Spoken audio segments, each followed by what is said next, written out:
Hello and welcome to our training program on blog writing. I'm Irfan Wari and today's session would be on storytelling. We have already conducted 3 sessions on blog writing. This whole series is sponsored by Citizen Journalism Department of the News Today.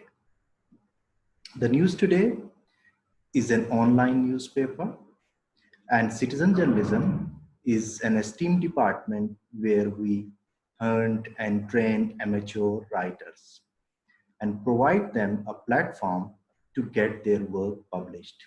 So far, what we have learned in our previous 3 sessions was what is a blog. Then we learned what are the trending topics on which a person can write blogs. Then we learned how to collect data and then how to organize it.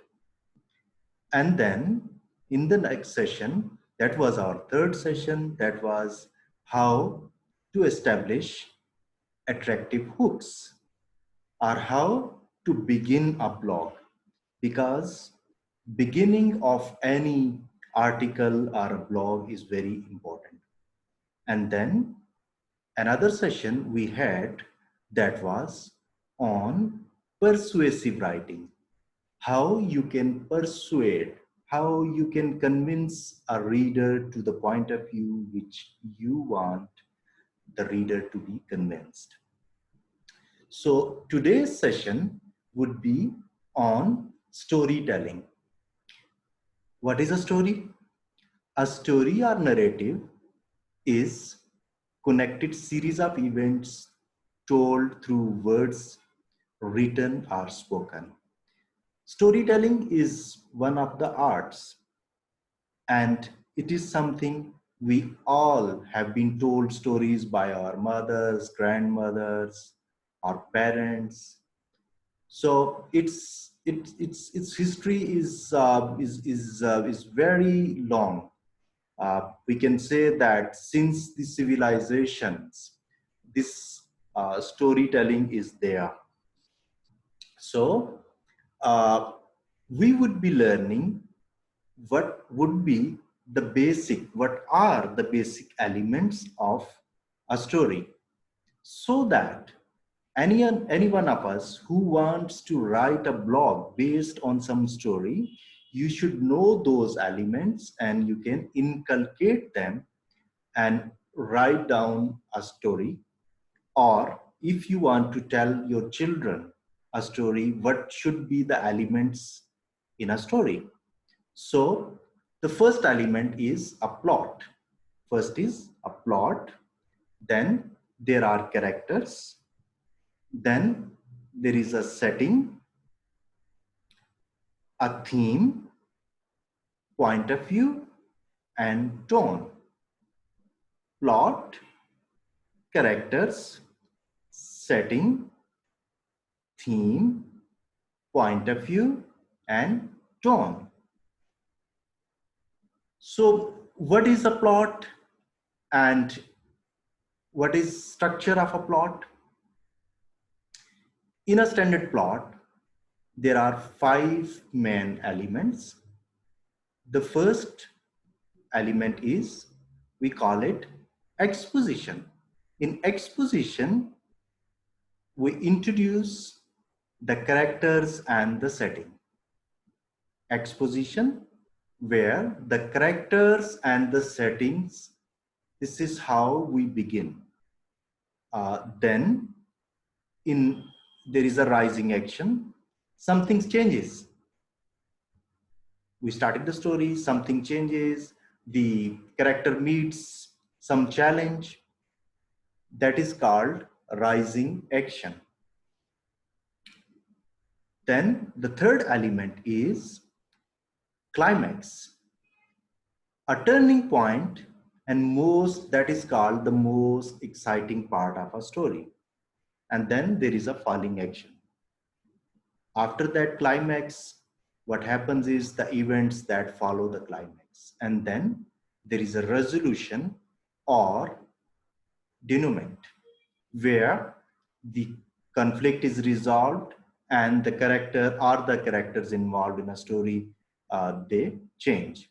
So these are five elements of a plot. So exposition, rising action, then climax, falling action, and resolution. We have shown it in a diagram here.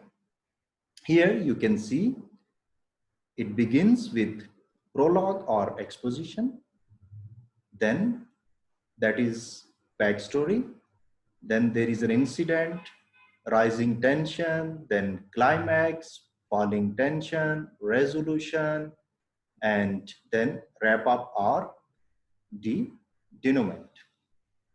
So this is how a typical story goes.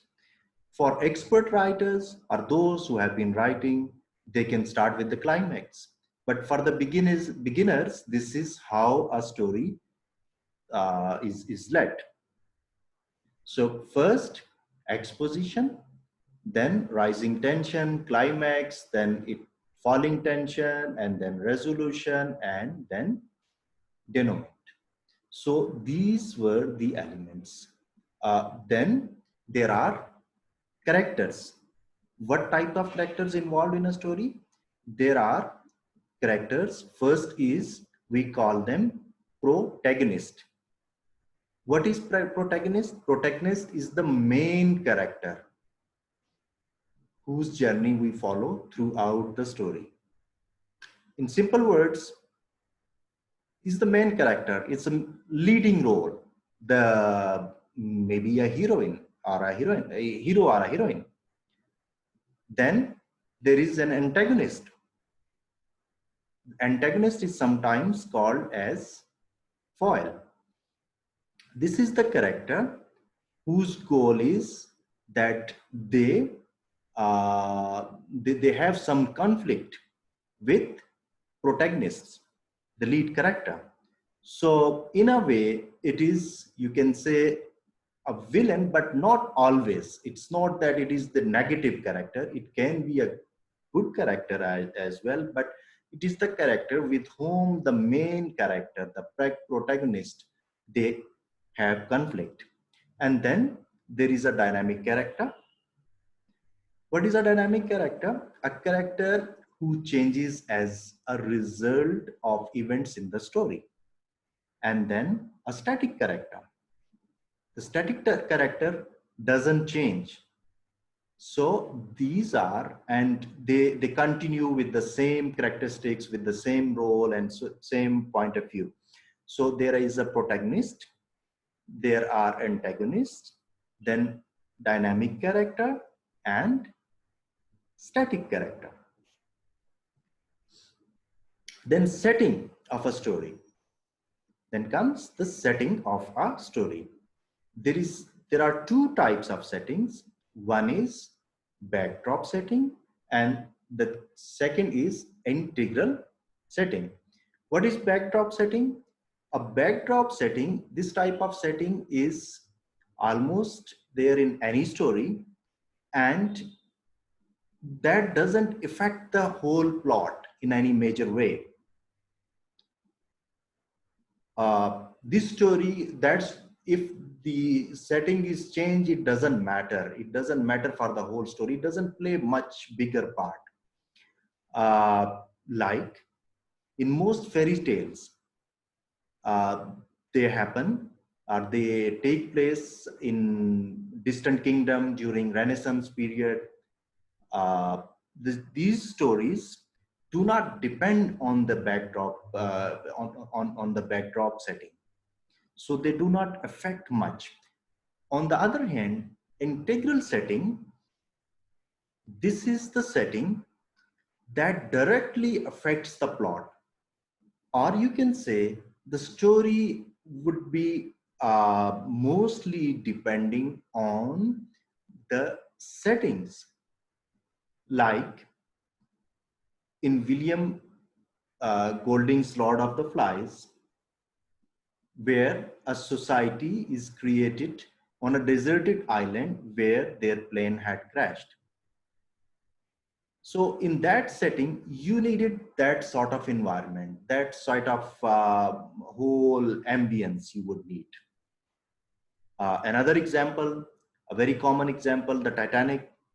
Had that movie not been filmed in a ship, there wouldn't have been that story at all. So it for for that there needs an integral setting for those stories where there is an integral setting. That means that story would be dependent mostly on those settings. So first was the backdrop setting, and then the other one is integral setting. Then there are conflicts. There are two main types of conflicts. One is an external conflict. This conflict is between the main character, and any other character or society or nature. And this is outside the main characters control. So that is called the external conflict. And the main leading role, what they do is they resolve this conflict during the rising tension or climax of the story. So a very good example is the stepmother in Cinderella sabotages Cinderella's chance to attend the royal ball. So here, it is not in the control of Cinderella. It was her mother that was creating that conflict. You can have many, many examples of that. Then there is an internal conflict. What is an internal conflict? The internal conflict occurs when a character struggles with something within themselves, such as fear or insecurity. Resolving internal conflict always allows the character to develop in a dynamic way. So here, this conflict is within that character. That may be as a result of external factors, or maybe something he has inherited, or like in Hamlet, those who have read that story, they know that there he encountered Hamlet encounters an internal conflict where his mother had married with the man that had murdered his father. So he's going through, one was the external conflict and then internal conflict within himself as well. So these are two conflicts, main types of conflicts. Then there is a theme within a story. What is a theme? Theme is the bigger idea. The what you want to show, or what you want the reader to get the message across. That can be bravery, that can be injustices in the society, that can be a just society.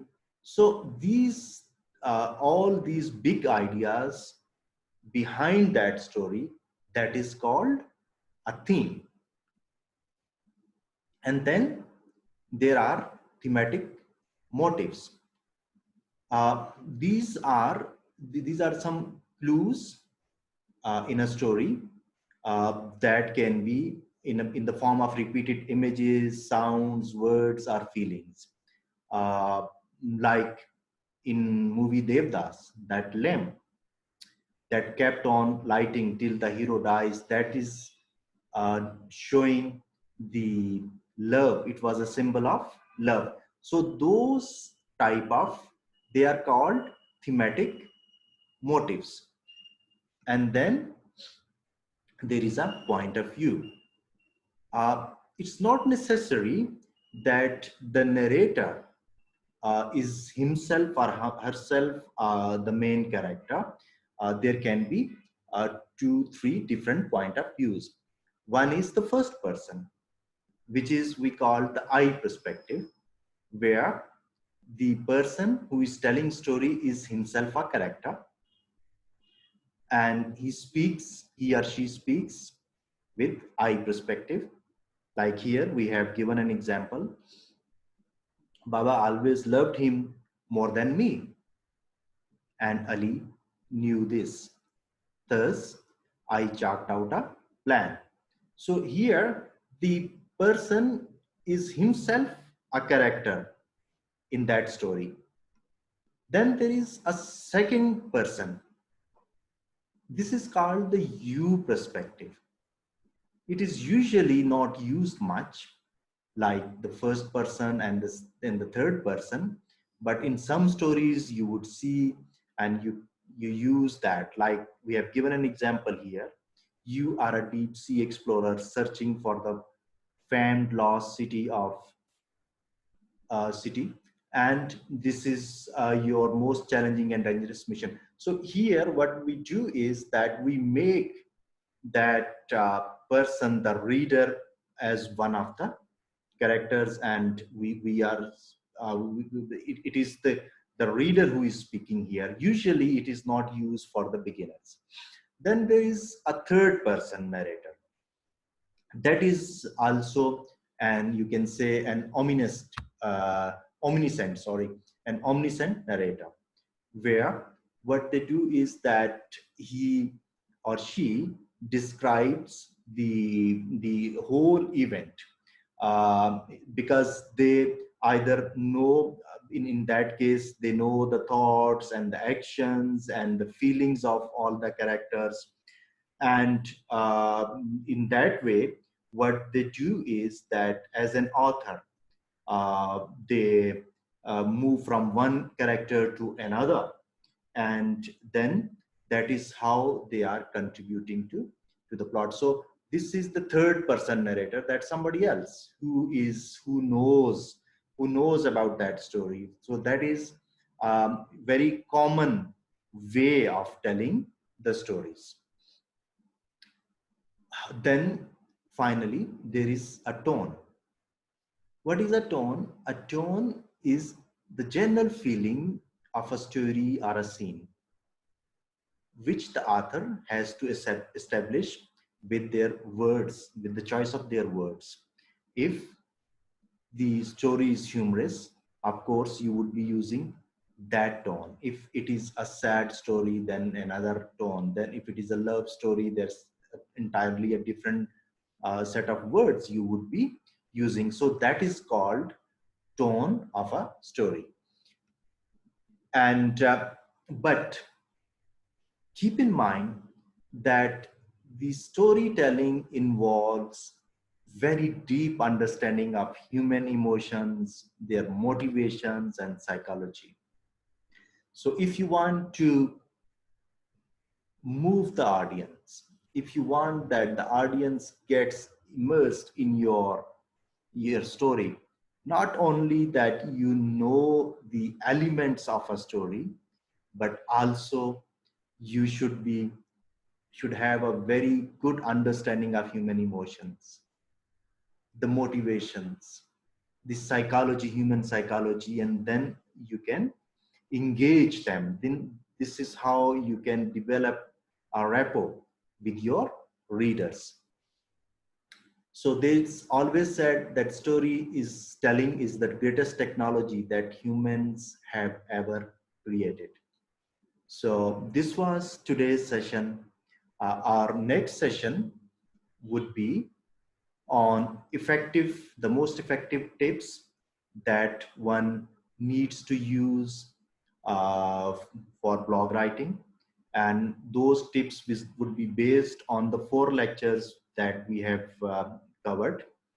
And once again, I remind you that we have already conducted detailed webinars where there were question answer sessions and examples of all of what we have been teaching. So the links of those webinars are also available. For details, you can